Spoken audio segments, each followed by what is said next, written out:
Hello there everyone, welcome back to Fire Emblem Three Houses, and right starting off we have the White Heron Cup. Now this is it's basically how you become the dancer in the game, and on average you need roughly 13 charm to win. Now, here's something I always question, because I don't know, like, if you lose the White Heron Cup, does that completely negate any and all chance to become a dancer? Because if that's so, holy shit, like, wow. I mean, granted, the game, it's kind of like, 13 charm is not difficult to come by, and, that you can have a dance that doesn't give you +5, so you'd need, like, what, 8 charm to win, probably? Yeah, like 8 charm, and then you get the +5, there it's 13. Plus, you can, tea time will increase your charm, you can get items to increase your charm, and so on. And then you can also have food to buff you. And obviously, Manuela's always gonna... Manuela's going to be there to judge because Manuela, she's the most fitting, and Shamia's there for some reason, and Alois is there. Yeah, it's like, why? Shamia's like, why the fuck am I even here? I don't give a shit. Yeah, that'd be so weird. It's like, why the hell is Shamia here? Why? It doesn't make any sense. It's just kind of funny. Maybe because she's the most unbiased. Like, if you can impress Shamir, then, well done. So, often, you send your person in and you see if you win. From what I've heard, it's usually a 1-1 and then you get the final vote. In this case, it's not the case with Dorothea's competition because, again, it's Dudu and Marianne. Like, here's the thing. Dudu is a nice person, but he's quite stiff and, people, and because of his big frame, he's not that charming. Marianne looks sweet, but she's very self-deprecating and dour, so she lacks charisma, and, she's not warm and everything like that. So, it's just one of those things like, why those two? But yeah, Marianne, oh gosh, let's look at Renea. Marianne looks sweet, but, she probably, very, she still doesn't give off that warm aura the same way Dorothea does. So I always wondered, like, what happens if you lose? Can you never get that chance again to become a dancer? Because holy shit, that must make it difficult for those doing, like, dancer meme runs on a character of, like, 0 charm. Like, because obviously, there are plenty of units you can pick that can do this. Like, I think even, again, Edelgard could easily do it. She's got high charm. Yeah. And you could really Moella, I'm not biased at all, picks the person who literally worked under her. The Black Eagle House. Yeah, I vote for Black Eagles. You carried yourself for striking. So I vote for Black Eagles. The other two are way too stiff. Yeah. And again, Alois as well. He's just like... and then so... Like, because I know Dimitri's got lots of charm and Claude. Yeah, so I reckon they're easy to get dancers. I can imagine probably Hilda's easy to get dancer with. Flane is, because she's got lots of charm. Lorenz probably, and also probably Ferdinand. So, most characters getting dancer isn't difficult because 13 charm isn't difficult to come across. It's just a case of, wow, if you lose, do you lose everything? So yeah, I make Dorothea a dancer. It's not, here's the thing though, when you become a dancer, for those who don't know, it's not something you find in the promotion line. You have to go to reclass and then it will be there. It's not something you can promote to, you have to reclass to it. And also, like, once you have the dancer skill, if you switch off the dancer even after mastering it, you lose the dancer skill. Which is why even though I made Dorothea Gremory for the stat boost, I didn't switch off dancer because it means I lose a dancer. I'm not losing my dancer in this game. Because in this game, alright, I know the meme about me and dancers are bad. And obviously I've got, I know how useful they are now. But I like dancers in this game specifically because it's not just utility, they actually can be threatening with their damage output because they use swords and they use, magic. So either way, if you've got a dancer with a good magic stat, they can still be a threat. If you've got a dancer with a good attack stat, they can still be a threat. Obviously, you want to focus on their utility more than anything, but it's there in case you need it. Like, yeah, there are some times where, like, oh, really, Dimitri? Didn't want hopes for your future? Okay. So it is. Wait, oh, I can't remember. I forgot. No, this one's planned for your future, but I didn't click that. Yeah. Yeah, some character Dimitri I usually get really good tea time with, and even though it's like, I'm not with Dimitri, but, I love Dimitri.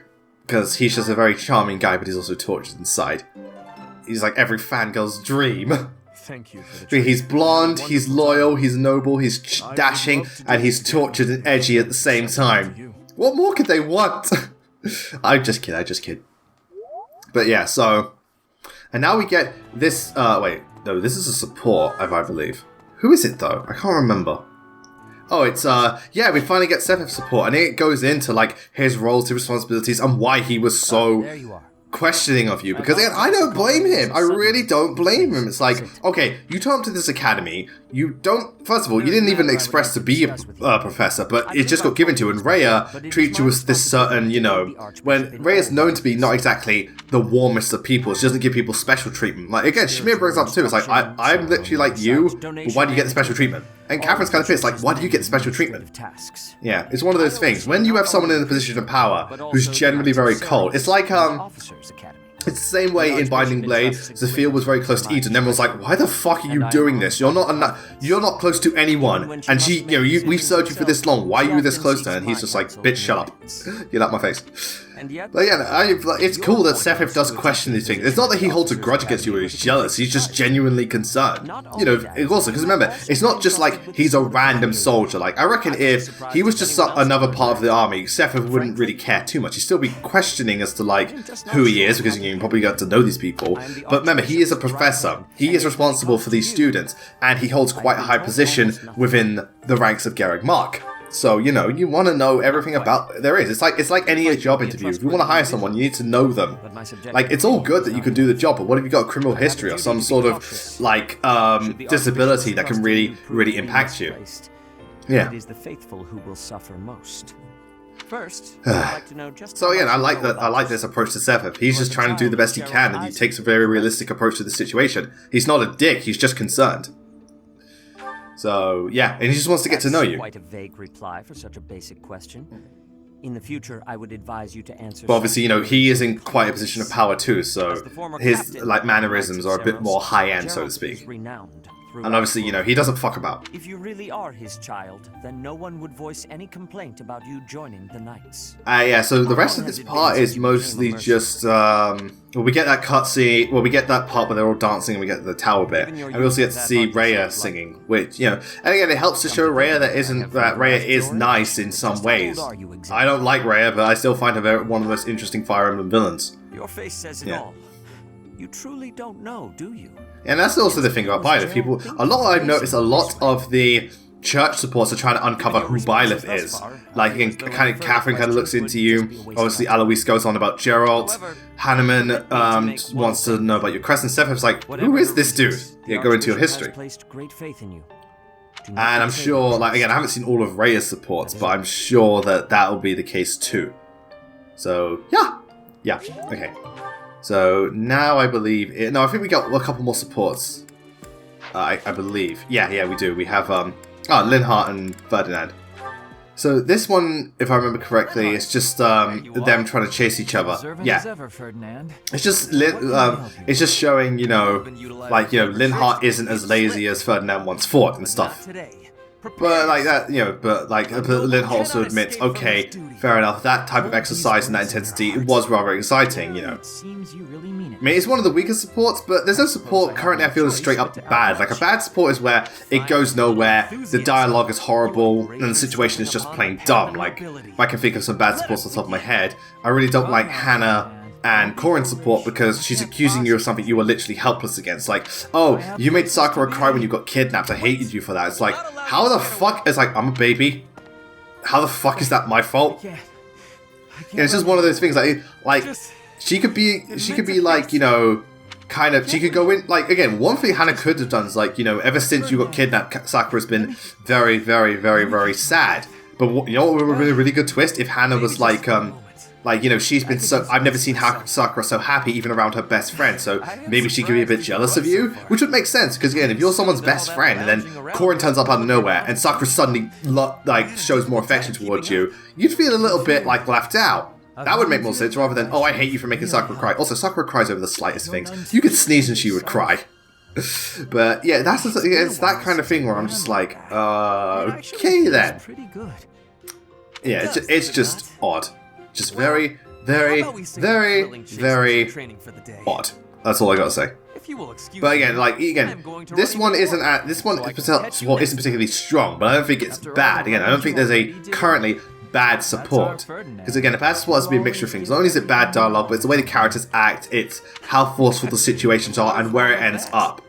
Because again, this one at least has Linhardt realize, okay, doing this type of exercise, being this active is a good thing. You know, he at least learns something.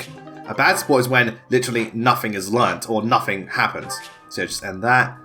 And we should... Yeah, be at the... There, we're about to approach whatchamacallit. Here we go. So yeah, I actually really love this cutscene because I love the way it's shot. I love the shot composition and cinematography, especially this one particular bit where even before I knew what happened in the story, I was like, this is so clever of a shot. Yeah, I very much appreciate when the visuals tell the story, and Three Houses really did that with this one cutscene. I mean, yeah, it's a text-based game, it goes without saying, but you know, when you use visuals to tell a story, that, I feel, is some of the best type of storytelling. Visual storytelling I love. That's why I'm a big fan of animation. That's why I love it when a film or anything does that, where you see more... That's why I love a silent voice so much, because a lot of the characters' feelings and expressions are shown. I mean, granted, she's deaf, but a lot of it is shown through how her facial expressions and then body movement and so on. And I feel that's a more powerful way of storytelling, because it makes the viewer have to think about it, engage more, and try to interpret what they're saying, rather than just saying it. Granted, there are times where obviously saying it can be extremely powerful, and sometimes the words people say are more than enough.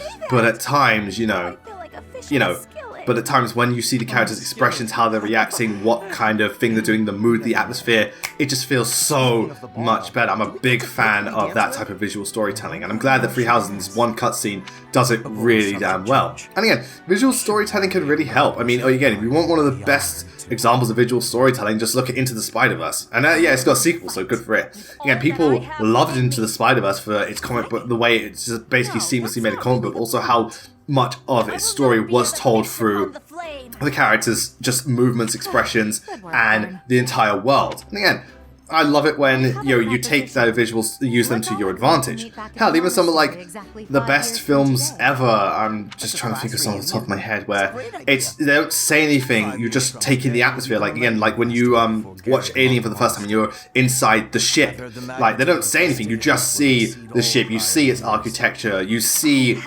the eggs. You see the pilot. And again, not much is said, but you get so much from it just from seeing it. And again, I love when something does that because it really, really engages. Who knows where each of us will be in 5 years' time, or who we will become. Yeah, where will we be in 5 years? Oh, well, either way, I'm always going to be with my crew. Whether or not I'm with you, Ellegard, we'll have to wait and see.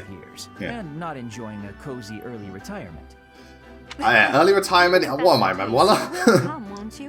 Whether or not you're still... So yeah, this also, I don't think this determines... Don't forget, my teacher. Who you get with by the end, because you see someone at the tower. I just think this is who you are closest with at the time, so maybe that will enforce who you want to go with. I think, because again, you get the choice to pick who you want to be with by the end if you've got the A support with them. So yeah, and again, this cutscene, I imagine the woman dancing with Dimitri is like, oh my god, he's such a dashing prince. Like here again, it just says so much about the characters. I'll give it a minute and just wait till we get to the right bit. Yeah, it kind of feels like Fate's cutscenes in terms of style, but Echo's in terms of frame rate and the way it's shot. But yeah, it looks slower and so on. Yeah, Dancing with Edelgard and so on. Whereas Fate's one's is way smoother, but again, it's got the detail of Fate's. And it's like, oh, she must be having the time of her life. Right here. Right. Wait. I just love this bit. There. Right there. The way, yes, that is such a good shot. It's amazing. You see, like, this is for them. This is like them at their like, this is the lightest moment for them. But they're separated. They're not facing each other because they know that when pitted against each other, nothing but darkness comes their way. And that's the sad part about Three Houses, because a lot of because of what happens, so much breaks down between Edelgard and Dimitri. Like Claude is like, and Claude hanging in the background. That's his kind of thing. He's just kind of the observer. Whereas a lot of this feud, even though Ray is like the main thing Edelgard is after, there's a much more personal feud going on between her and Dimitri, and that's what, and I love that shot where like they're basked in this light, but it's not them directly, it's when they're not together, it's when they can enjoy themselves. I do think you're the favorite. Yeah, I love Sophis. Such a little madam. But where is there to run? This place is filled with joyful... Again, sometimes it's just, that's what you need, because I looked at it, I was like, oh my god, that's so beautiful, that's such a beautiful shot.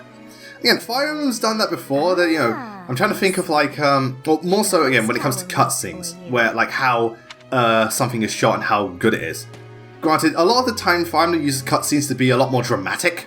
Like, you know, you have the fight between Grell and the Blacklight, you have the Grell Mercenaries' entrance with when rescuing Lucia. But there are times where, you know, sometimes the shots itself are just really, really artistically pleasing. I'm trying to think, like, again, some of the Awakening did that quite a bit with some of the shots of Lucina, and this is for some reason, yeah, there she is. Professor. So obviously, you know, I'm closest with Dorothea at the moment, and this won't be the, yeah, spoilers, she's the one I get with in the end. I mean, I was really, really thinking about it, because I was very tempted to go with Edelgard, primarily on the foundations of, if I go Silver Snow, I can't get with Edelgard. I can't get with her no matter which route I go that isn't Crimson Flower. Because here's the thing, I could recruit Dorothea in the other houses and marry Dorothea that way. Or any of the other students, but I couldn't get with Edelgard unless I do Crimson Flower. Coincidence? And obviously, Dorothea is kind of hoping, you know, you do want this was fate, you know, we were meant to meet, whereas Professor's kind of oblivious again to it.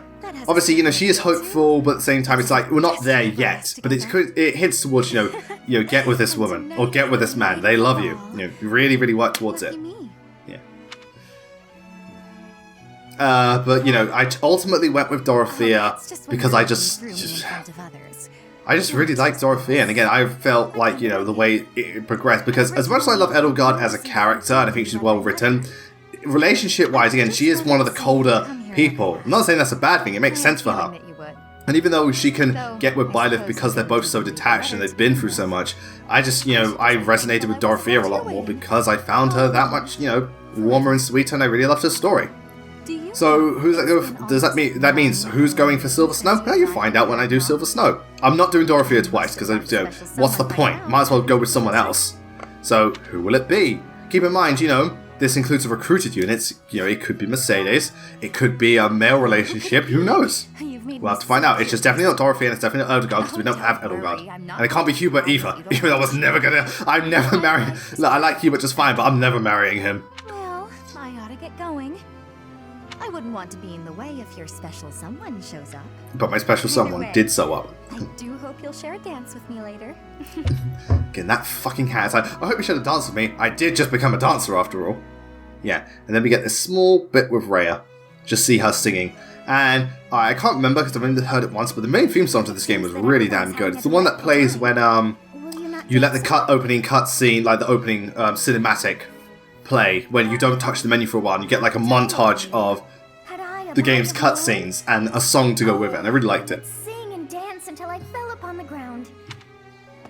Oh yeah. You're not the only one who feels that way. Yeah, and there's Rhea. Look over there. Again, she just something about her eyes that looks so soulless. I'm bored beyond compare.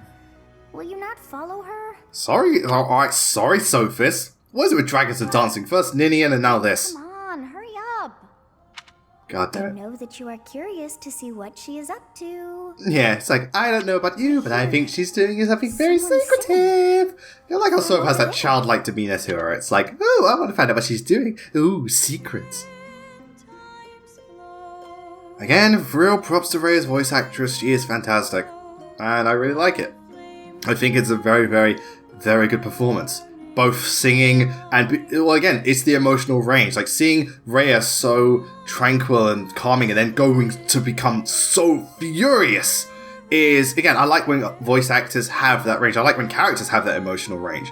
Again, I like characters that feel three-dimensional in terms of what they, their personality, their expressions, and their stories. That's why I like, you know, that's why I'm actually quite a big fan of Lynn, because her supports are very varied. You know, you've got ones about her trying to become a noble, her revenge plot, how much she cares about family, and you know, her friendship with Florina. It's not all the same thing. And even then, you know, she is a very sweet person. At the same time, she doesn't have time for saying shit.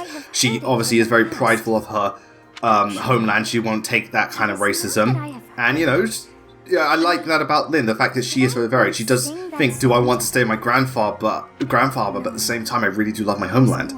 You know, I like when characters are like that. There's so much to them. They're not just one-track minded. Oh, but how could that be so?